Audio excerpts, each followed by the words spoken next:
Truth news కి స్వాగతం. ముందుగా హెడ్లైన్స్ చూద్దాం. కాళేశ్వరంలో ఘనంగా సరస్వతి పుష్కరాలు ప్రారంభం. తెలంగాణ ఏర్పడ్డాక తొలిసారిగా నిర్వహణ. పుణ్యస్నానాలు ఆచరిస్తున్న వేలాది భక్తులు. 12 రోజుల పాటు ప్రత్యేక పూజలు కార్యక్రమాలు. సీఎం రేవంత్ రెడ్డి చేతుల మీదుగా ఘాట్ ప్రారంభం.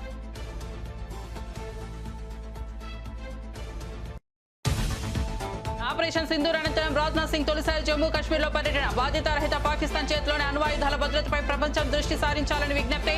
పాక్ అణ్వాయుధాలను ఏఈఏ పర్యవేక్షించాలని సూచన. ఉగ్రదారులను యుద్ధ చర్యగా పరిగణిస్తామని హెచ్చరిక.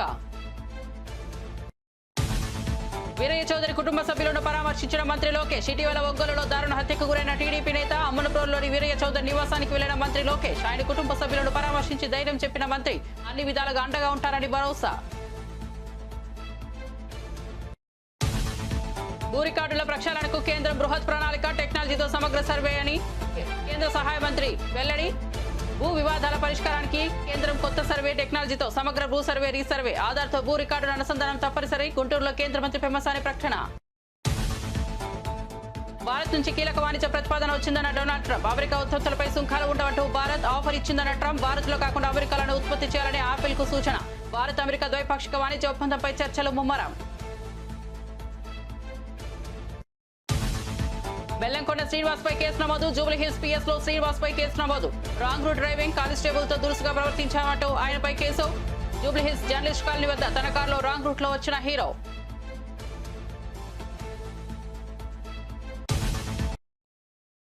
ఇక వార్త వివరాల్లోకి వెళ్తే తెలంగాణలోని ప్రఖ్యాత పుణ్యక్షేత్రం కాళేశ్వరంలో సరస్వతి పుష్కరాలు గురువారం ఘనంగా ప్రారంభమయ్యాయి. భూపాలపల్లి జిల్లాలో గోదావరి ప్రాణహిత అంతర్వాహినిగా ప్రవహించే సరస్వతి నదుల త్రివేణి సంగమం వద్ద భక్తులు పవిత్ర స్నానాలు ఆచరిస్తున్నారు. తెలంగాణ రాష్ట్రం ఏర్పడిన తరువాత జరుగుతున్న తొలి సరస్వతి పుష్కరాలు కావడంతో వీటికి విశేష ప్రాధాన్యత ఏర్పడింది. రాష్ట్ర పరిశ్రమలు ఐటీ శాఖ మంత్రి డి శ్రీధర్ బాబు తన కుటుంబ సభ్యులతో కలిసి గురువారం ఉదయాన్నే త్రివేణి సంగమంలో పుణ్యస్నానం ఆచరించి ప్రత్యేక పూజలు నిర్వహించారు. ఈ సందర్భంగా ఆయన మాట్లాడుతూ కాళేశ్వరంలోని త్రివేణి సంగమం వద్ద పవిత్ర సరస్వతి పుష్కరాల్లో పాల్గొనడం ఎంతో అదృష్టంగా భావిస్తున్నారని తెలిపారు. వేలాదిగా తరలివచ్చిన భక్తులను చూడటం గొప్ప ఆధ్యాత్మిక అనుభూతినిచ్చిందని తెలిపారు. శ్రీ శ్రీ మాధవానంద సరస్వతిజీ తొలి పుణ్యస్నానం ఆచరించడం ఈ కార్యక్రమానికి మరింత పవిత్రతను చేకూర్చిందని మంత్రి పేర్కొన్నారు.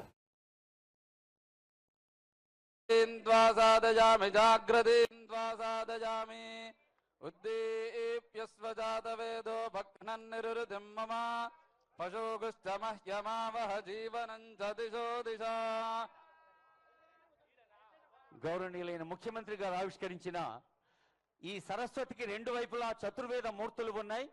ఆనరబుల్ సీఎం గారు, ఆనరబుల్ మినిస్టర్ చతుర్వేద మూర్తుల్ని కూడా నమస్కరించుకుంటున్నారు. ఋగ్వేదమూర్తి, యజుర్వేదమూర్తి, సామవేదమూర్తి, అథర్వణ వేదమూర్తి, చతుర్వేద మూర్తులు. నీళ్ల కోసమే తెలంగాణ ఉద్యమం పుట్టింది. నీళ్ల కోసం మొదలైన ఆకాంక్షనే రాష్ట్రాన్ని సాధించి పెట్టిందని, నీటిపారుదల శాఖలో ఉద్యోగం అంటే అది ఒక భావోద్వేగమని అన్నారు సీఎం రేవంత్ రెడ్డి. ఇరిగేషన్ డిపార్ట్మెంట్లో ఏఈ, జేటీఓ ఉద్యోగాలకు ఎంపికైన వారికి నియామక పత్రాలు అందజేశారు. ప్రాజెక్టుల నాణ్యత విషయంలో ఇంజనీర్లు ఎలాంటి ఒత్తిళ్లకు లొంగవద్దని సూచించారు.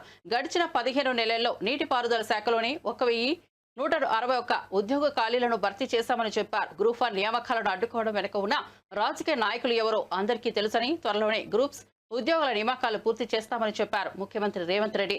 ఇంజనీర్ల పని ఇంజనీర్లే చేయాలి. ఆనాడు నెహ్రూ శంకుస్థాపన చేసిన నాగార్జున సాగర్, శ్రీశైలం ప్రాజెక్టుతోనే ఇప్పటికీ మనకు నీళ్లు అందుతున్నాయని గుర్తు చేశారు. ఎండి ఉగ్రద్రవాలు వచ్చినా ఇప్పటికీ చెక్కు చెదరలేదని అన్నారు. ఇంజనీర్ల పనే చేయండి.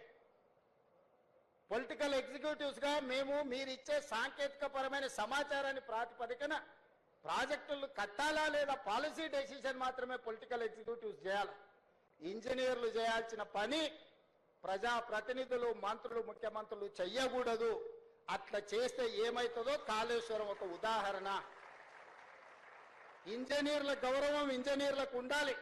మీరు కష్టపడి చదువుకున్న అసిస్టెంట్ ఎగ్జిక్యూటివ్ ఇంజనీర్గా మీ ఉద్యోగ బాధ్యతలు మొదలు పెడితే చీఫ్ ఇంజనీర్ కావాలి, లేకపోతే ఇంజనీరింగ్ చీఫ్ కావాలంటే 30 ఏళ్ళు శాఖలు కష్టపడి మెట్టు ఎక్కుకుంటూ వస్తే ఇంజనీరింగ్ చీఫ్ అనే ఉద్యోగం వస్తుంది. కాలం కలిసి వస్తే ఎమ్మెల్యే కావచ్చు, మంత్రి కావచ్చు, ముఖ్యమంత్రి కావచ్చు, 3 ఏళ్లలోనే 2 ఏళ్లలోనే.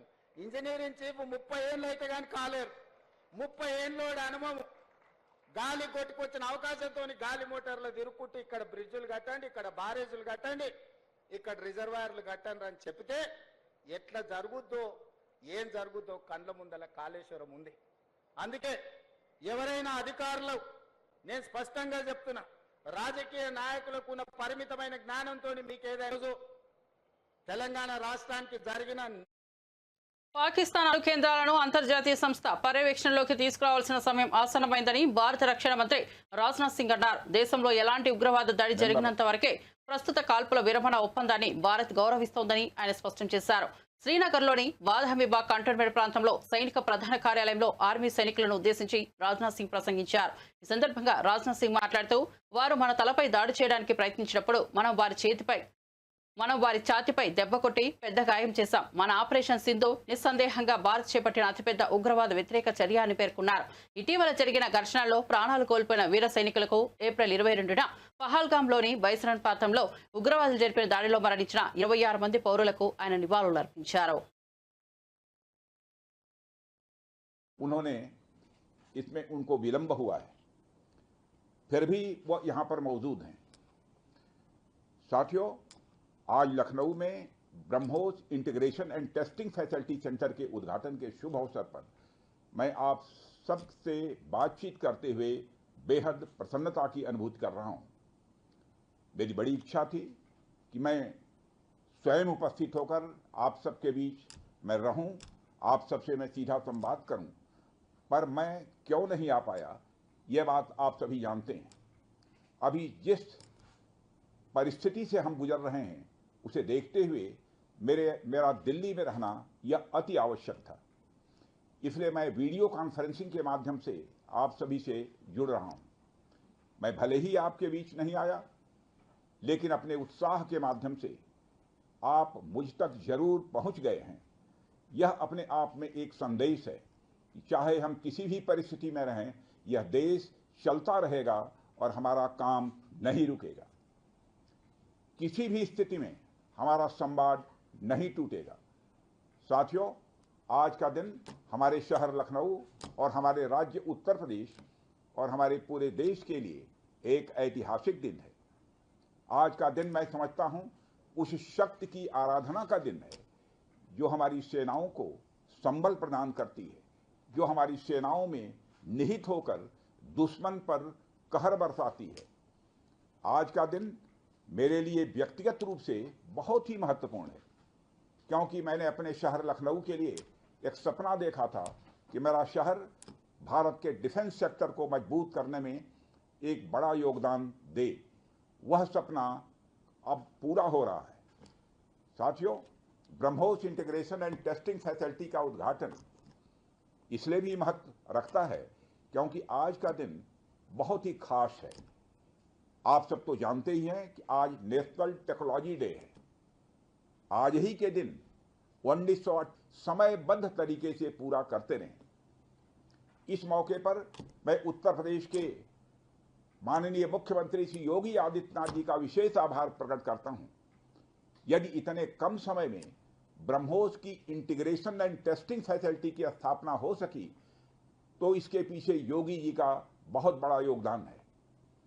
मैं डीआरडीओ, हमारे वैज्ञानिक, हमारे इंजीनियर्स और इस प्रोजेक्ट से जुड़े हर व्यक्ति और संस्था को मैं हृदय से बधाई देता हूं। आप लोगों ने दिन रात मेहनत करके इस इंटीग्रेशन एंड टेस्टिंग फैसिलिटी को खड़ा किया है। देश भर के वैज्ञानिक, इंजीनियर्स और युवाओं का योगदान हमें इस फैसिलिटी सेंटर में देखने को मिलेगा। मैं आपकी मेहनत और लगन को नमन करता हूं। టీడీపీ నేత మాజీ ఎంపీపీ ముప్పవరపు వీరయ్య చౌదరి కుటుంబ సభ్యులను విద్యా ఐటీ శాఖల మంత్రి నారా లోకేష్ పరామర్శించారు.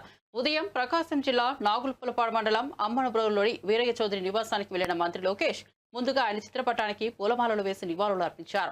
అనంతరం వీరయ్య చౌదరి సతీమణి, కుమారుడు, ఇతర కుటుంబ సభ్యులను పరామర్శించి ధైర్యం చెప్పారు. వీరయ్య చౌదరితో తనకున్న అనుబంధాన్ని సందర్భంగా మంత్రి గుర్తు చేసుకున్నారు. యువకులం పాదయాత్ర సమయంలో తనతో పాటు అడుగులు వేశారని, పార్టీ బలోపేతం కోసం కృషి చేసిన వీరయ్య చౌదరి దారుణ హత్య బాధాకరమని అన్నారు. హత్య నిందితులను కఠినంగా శిక్షిస్తామన్నారు. వీరయ్య చౌదరి కుటుంబానికి పార్టీ అన్ని విధాలుగా అండగా ఉంటుందని భరోసా ఇచ్చారు.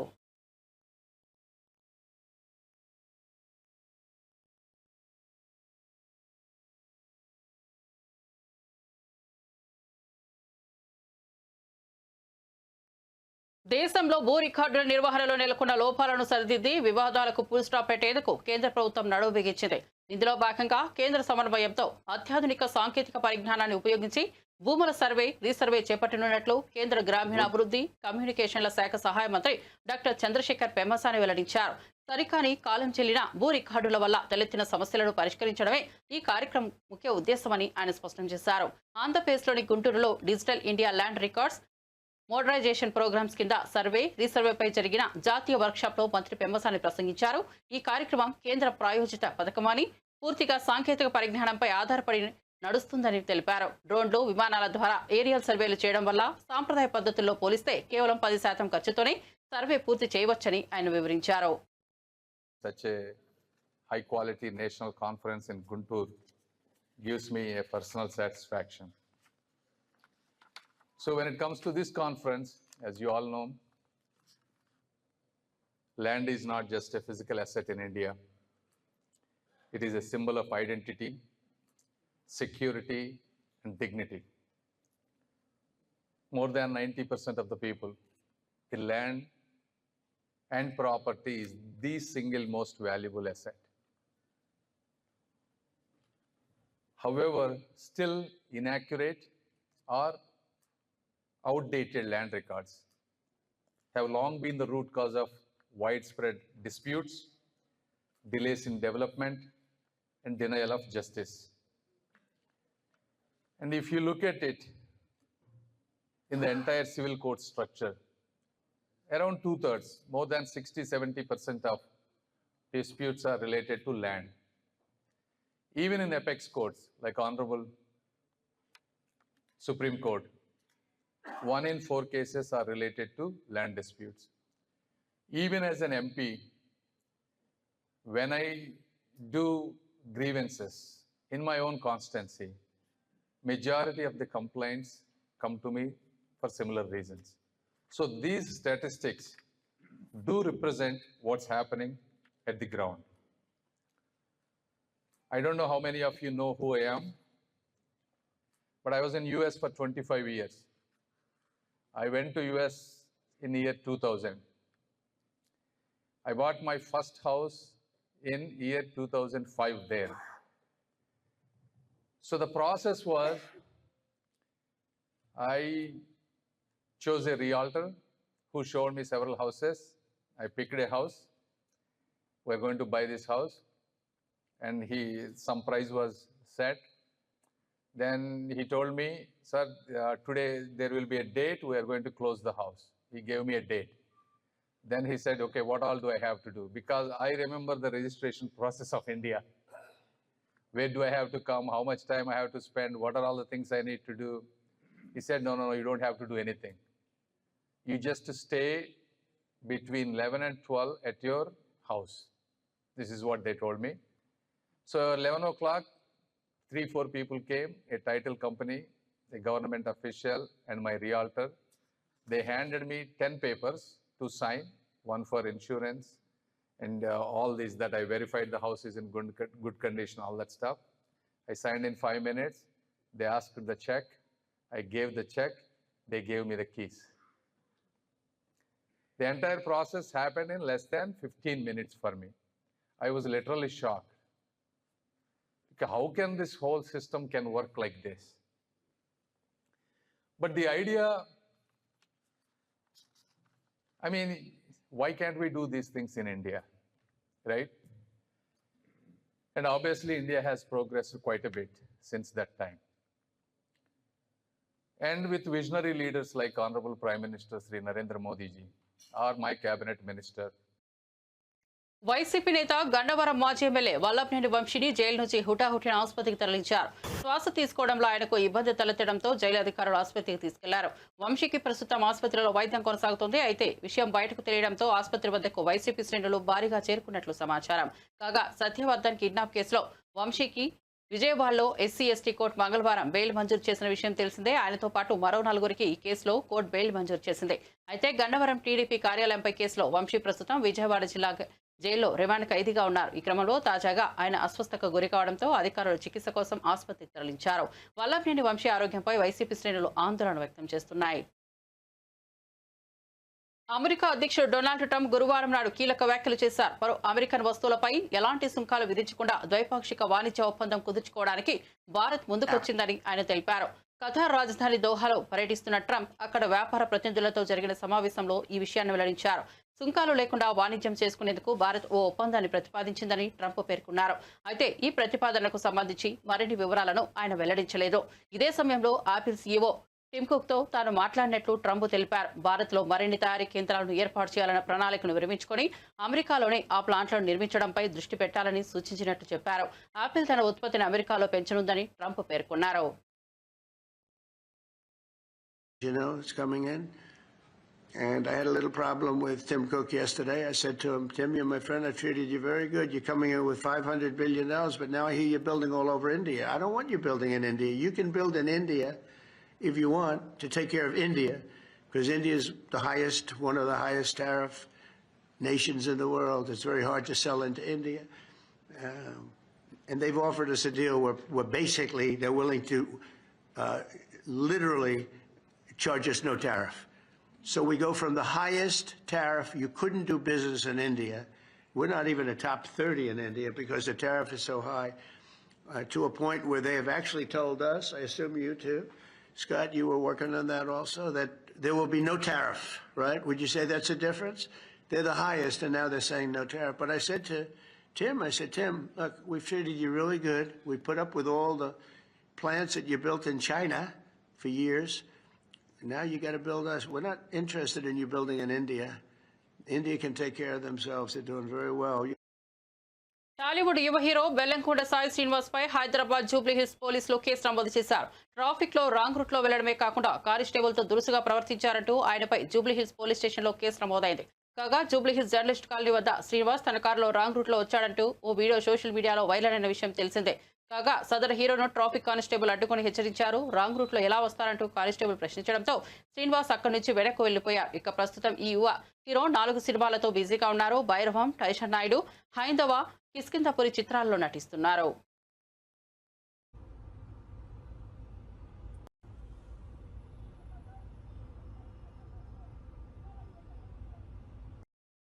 ఆంధ్రప్రదేశ్లో డిజిటల్ పాలనను విస్తరింపజేసే దిశగా రాష్ట్ర ప్రభుత్వం గట్టిగా అడుగులు వేస్తోందని ఏపీటీఎస్ చైర్మన్ మన్నవ మోహన్ కృష్ణ తెలిపారు. విజయవాడలో నిర్వహించిన మీడియా సమావేశంలో ఆయన మాట్లాడుతూ కూటమి ప్రభుత్వం అధికారంలోకి వచ్చిన తర్వాత ఐటీ రంగ అభివృద్ధికి ప్రత్యేక ప్రాధాన్యత ఇస్తున్నామని చెప్పారు. రాష్ట్ర వ్యాప్తంగా 26 జిల్లాల్లో ఏపీ టెక్నాలజీ సర్వీసెస్ కార్యాలయాలు ఏర్పాటు చేశామని చెప్పారు. సాంకేతిక సేవలు, సైబర్ సెక్యూరిటీ విభాగాలను మరింత విస్తరించే ప్రణాళికలో ఉన్నామని వివరించారు. ప్రభుత్వ శాఖలతో పాటు ప్రైవేట్ రంగానికి కూడా సైబర్ ఆడిటింగ్ సేవలు అందించబోతున్నామని, ముఖ్యంగా బ్యాంకింగ్, ఆరోగ్య, బీమా, టెలికాం రంగాలను లక్ష్యంగా పెట్టుకున్నామని పేర్కొన్నారు. ఇంకోటి ఆధార్ ఎనేబుల్ సర్వీసెస్. ఆంధ్రప్రదేశ్లో ఆధార్ ఆధారిత సేవలకు ఏపీటీఎస్ ఒక నోడల్ ఇంప్లిమెంటేషన్ ఏజెన్సీగా పనిచేస్తూ ఉంది. యుఐడిఏఐ గైడ్లైన్స్ అనుసరించి ఏవిఏ మరియు కేవిఏ సర్వీసెస్ని అందిస్తుంది. ఏయుఏ అంటే authentication user agency services and KUA అంటే know your customer authentication user agency services. అంటే పౌరుల యొక్క బయోమెట్రిక్స్ మరియు వాళ్ళ జియోగ్రాఫిక్ డేటా ఆధారంగా పౌర సేవలను అందించడానికి ఈ అథెంటికేషన్ జరుగుతోంది. ప్రభుత్వ పౌర సేవల్లో భాగంగా ఆంధ్రప్రదేశ్ ప్రభుత్వం ఎన్నో ప్రభుత్వ విభాగాలకు ఏపీటీఎస్ ఈ అథెంటికేషన్ సర్వీసెస్ అందిస్తూ ఉంది. ప్రభుత్వం ప్రజలకు అందిస్తున్న సంక్షేమ పథకాలు మరియు సేవలు అర్హులకు అందటానికి జరగటంలో ఇది చాలా ముఖ్యం. ఈ ప్రక్రియ సజావుగా, సురక్షితంగా జరగటంలో డిజిటల్ సిగ్నేచర్ సర్టిఫికేట్లు ఎంతో కీలక పాత్ర పోషిస్తాయి. ప్రభుత్వ ఉద్యోగుల్లో అందరూ కూడా అఫీషియల్ సిగ్నేచర్స్కి డిజిటల్ సిగ్నేచర్సే వాడాలి అని చెప్పేసి ప్రభుత్వం కూడా నిర్దేశించడం జరిగింది. ఆంధ్రప్రదేశ్లోని అన్ని ప్రభుత్వ విభాగాలకు ఈ డిజిటల్ సిగ్నేచర్స్ని ఏపీటీఎస్ అందిస్తోంది, డిజిటల్ సిగ్నేచర్ సర్టిఫికెట్ని అందిస్తోంది. గత 10 నెలల కాలంలో ఏపీటీఎస్ దాదాపు 19,500. అమరావతిలోని సచివాలయంలో ముఖ్యమంత్రి చంద్రబాబు నాయుడు అధ్యక్షతన 6వ రాష్ట్ర పెట్టుబడుల ప్రోత్సాహక మండలి సమావేశం జరిగింది. ఈ సమావేశానికి మంత్రులు గొట్టిపాటి రవికుమార్, అచ్చెన్నాయుడు, కందుల దుర్గేష్, వాసంశెట్టి సుభాష్ హాజరయ్యారు. ప్రధాన కార్యదర్శి విజయానంద్తో పాటు పలువురు ఉన్నతాధికారులు పాల్గొన్నారు. పెట్టుబడులపై రాష్ట్రానికి వచ్చే అవకాశాలు, పరిశ్రమల స్థాపన, పారిశ్రామిక ప్రోత్సాహక నిధులు తదితర అంశాలపై సమావేశం సమీక్ష జరిగింది. కొత్తగా వచ్చే పరిశ్రమలకు అనువైన భూములు కేటాయించిన చర్చ జరిగినట్టు సమాచారం. రాష్ట్ర అభివృద్ధికి పెట్టుబడుల ఆహ్వానం ఎంతో కీలకమని సీఎం చంద్రబాబు అభిప్రాయపడ్డారు. పారిశ్రామికీకరణలో వేగం పెంచేందుకు విభిన్న రంగాలపై దృష్టి సారించాలని ఆయన సూచించారు. తెలంగాణ ఆవిర్భావ దినోత్సవం సందర్భంగా జూన్ 2న తెలంగాణ జాగృతి ఆధ్వర్యంలో యువ కవుల సమ్మేళనం నిర్వహించనున్నారు. ఈ సందర్భంగా జాగృతి అధ్యక్షురాలు ఎమ్మెల్సీ కల్వకుంట్ల కవిత సమ్మేళనం పోస్టర్ను ఆవిష్కరించారు. తెలంగాణ స్ఫూర్తిని ప్రతిబింబించే కవిత్వాన్ని ప్రోత్సహించడమే లక్ష్యంగా ఈ కార్యక్రమాన్ని నిర్వహిస్తున్నట్లు తెలిపారు. బీఆర్ఎస్ నేతల విమర్శలకు మంత్రి సీతక్క కౌంటర్ ఇచ్చారు. కాళ్లు కడిగించుకునే దొరల సంస్కృతి మీరి ఇప్పుడు అధికారం పోయిన తర్వాత ఆత్మగౌరవం గుర్తొచ్చిందా అంటూ ప్రశ్నించారు. మిస్ వరల్డ్ కంటెస్టెంట్ కాళ్లు ప్రభుత్వం కడగలేదని తప్పుడు ప్రచారం చేయడం మానుకోండి, తప్పుడు మాటలు బంద్ చేయండి అంటూ తీవ్ర వ్యాఖ్యలు చేశారు. సిగ్గనిపించట్లే మీకు? ప్రభుత్వం చేసిందా? మీరు ఎంతో మంది సినిమా యాక్టర్లతోటి ఆ యాక్టర్లు ఈ యాక్టర్లు ఈ వెంకలు ఆ వెంకలు ఆ వంకలు ఈ వెంకలతోటి వాళ్ళ కోసం హైదరాబాద్ నంతా ఏదోదో చేసినప్పుడు గుర్తుకు రాలే మీకు తెలంగాణ ఆత్మగౌరవం? ఈరోజు తప్పుడు మాటలు బంద్ చేయండి. ప్రజలు ఎవరు కూడా ఊరుకోరు. కాబట్టి సవితమ్మ అబద్ధాలకు అంబాసిడర్గా మారకు. తెలంగాణ ప్రభుత్వం ఎవరి కాళ్ళు కడిగడానికి సిద్ధంగా లేదు. మీలాంటి వాళ్ళు, మీ నాయకులు లాంటి వాళ్ళు తెలంగాణ ప్రజలను అణిచిపెట్టి కాళ్ళు కడిగించుకునే చరిత్ర, కాళ్ళు మొక్కించుకునే చరిత్ర ఆ కుటుంబాలది, ఆ నాయకులది, ఆ దొరతనాంది, ఆ దురహంకారంది. ఆ దురహంకారానికి వ్యతిరేకంగానే ఈ తెలంగాణ సమాజం తిరుగుబాటు జెండాను ఎగిరేసింది. కాబట్టి ఇక్కడ నిన్న జరిగిన దాంట్లో కేవలం మేము తెలంగాణ సంస్కృతి, గిరిజన సంస్కృతి, సాంప్రదాయాల బద్ధంగానే మేము అక్కడ చేసినాం. కాకతీయుల వారసత్వాన్ని, కాకతీయుల యొక్క పరిపాలనను, రుద్రమాదేవి యొక్క శౌర్యాన్ని, పౌరుషాన్ని అక్కడ కళారూపంలో కూడా ప్రదర్శించడం జరిగింది. సక్సెస్ అయినందుకు మరి ఓర్వలేక రకరకాల కామెంట్ చేస్తారు. అధికారం పోయిన తర్వాత ప్రజలు గుర్తుకొస్తారు. అధికారం పోయిన తర్వాత నీకు ఆత్మగౌరవం గుర్తుకొస్తుంది. ప్రభుత్వం అనడానికి సిగ్గనిపించట్లే మీకు? ప్రభుత్వం చేసిందా? మీరు ఎంతో మంది సినిమా యాక్టర్లతోటి ఆ యాక్టర్లు ఈ యాక్టర్లు ఈ వెంకలు ఆ వెంకలు ఆ వంకలు ఈ ఎక్సైజ్ శాఖ మంత్రి కొల్లు రవీంద్ర తీవ్ర ఆరోపణలు చేశారు. మద్యం కుంభకోణానికి సూత్రధారి, పాత్రధారి వైఎస్ఆర్సీపీ అధినేత జగన్మోహన్ రెడ్డి అని మండిపడ్డారు. అమరావతిలోని ఎన్టీఆర్ భవన్లో ఏర్పాటు చేసిన మీడియా సమావేశంలో మాట్లాడిన ఆయన గత ప్రభుత్వం మద్యం పాలసీ పేరిట భారీ స్కామ్ జరిగిందని ఆరోపించారు. అక్రమ ఒప్పందాలతో కోట్లు లూటీ చేశారని, విచారణ జరిపి బాధ్యులపై కఠిన చర్యలు తీసుకుంటామని స్పష్టం చేశారు.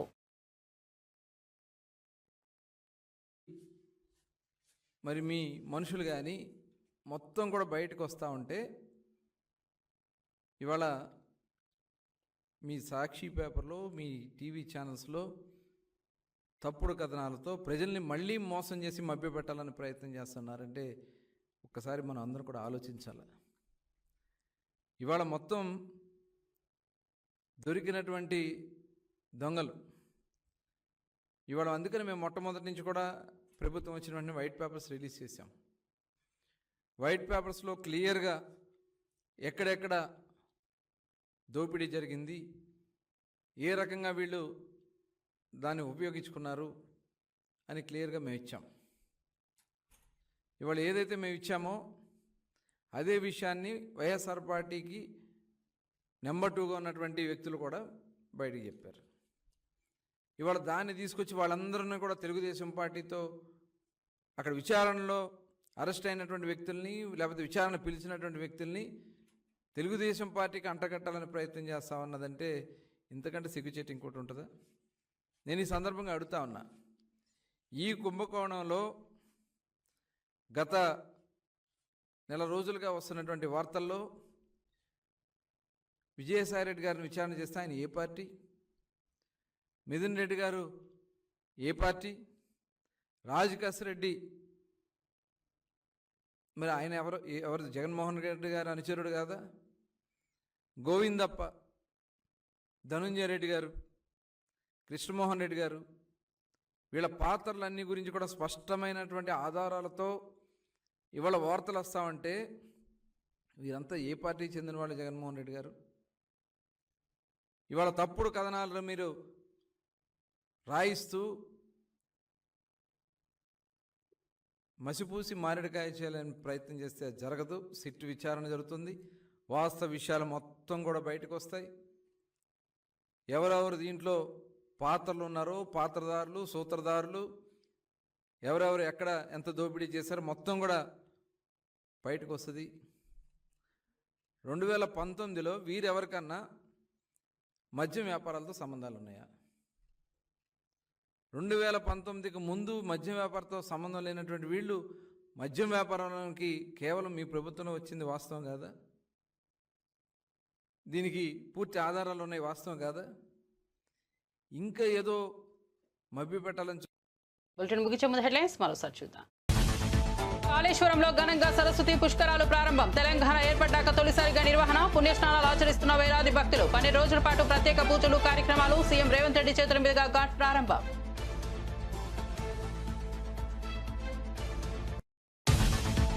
ఆపరేషన్ సింధూర్ అనంతరం రాజ్నాథ్ సింగ్ తొలిసారి జమ్మూ కాశ్మీర్లో పర్యటన. బాధ్యతారహిత పాకిస్తాన్ చేతిలోని అణ్వాయుధాల భద్రతపై ప్రపంచం దృష్టి సారించాలని విజ్ఞప్తి. పాక్ అణ్వాయుధాలను ఏఈఏ పర్యవేక్షించాలని సూచన. ఉగ్రదారులను యుద్ధ చర్యగా పరిగణిస్తామని హెచ్చరిక. వీరయ్య చౌదరి కుటుంబ సభ్యులను పరామర్శించిన మంత్రి లోకేష్. ఇటీవల ఒంగోలులో దారుణ హత్యకు గురైన టీడీపీ నేత అమ్మనప్రోలులోని వీరయ్య చౌదరి నివాసానికి వెళ్లిన మంత్రి లోకేష్. ఆయన కుటుంబ సభ్యులను పరామర్శించి ధైర్యం చెప్పిన మంత్రి అన్ని విధాలుగా అండగా ఉంటారని భరోసా. భూ రికార్డుల ప్రక్షాళనకు కేంద్రం బృహత్ ప్రణాళిక, టెక్నాలజీతో సమగ్ర సర్వే అని కేంద్ర సహాయ మంత్రి వెల్లడి. భూ వివాదాల పరిష్కారానికి కేంద్రం కొత్త సర్వే టెక్నాలజీతో సమగ్ర భూ సర్వే, రీసర్వే ఆధార్తో భూ రికార్డుల అనుసంధానం తప్పనిసరి. గుంటూరులో కేంద్ర మంత్రి పెమ్మసాని ప్రకటన. భారత్ నుంచి కీలక వాణిజ్య ప్రతిపాదన వచ్చిందన్న డొనాల్డ్ ట్రంప్. అమెరికా ఉత్పత్తులపై సుంకాలు ఉండవంటూ భారత్ ఆఫర్ ఇచ్చిందన్న ట్రంప్. భారత్లో కాకుండా అమెరికాలను ఉత్పత్తి చేయాలని ఆపిల్ కు సూచన. భారత్ అమెరికా ద్వైపాక్షిక వాణిజ్య ఒప్పందంపై చర్చలు ముమ్మరం. బెల్లంకొండ శ్రీనివాస్పై కేసు నమోదు. జూబ్లీహిల్స్ పిఎస్ లో శ్రీనివాస్పై కేసు నమోదు. రాంగ్ రూట్ డ్రైవింగ్, కానిస్టేబుల్ తో దురుసుగా ప్రవర్తించామంటూ ఆయనపై కేసు. జూబ్లీహిల్స్ జర్నలిస్ట్ కాలనీ వద్ద తన కారులో రాంగ్ రూట్ లో వచ్చిన హీరో.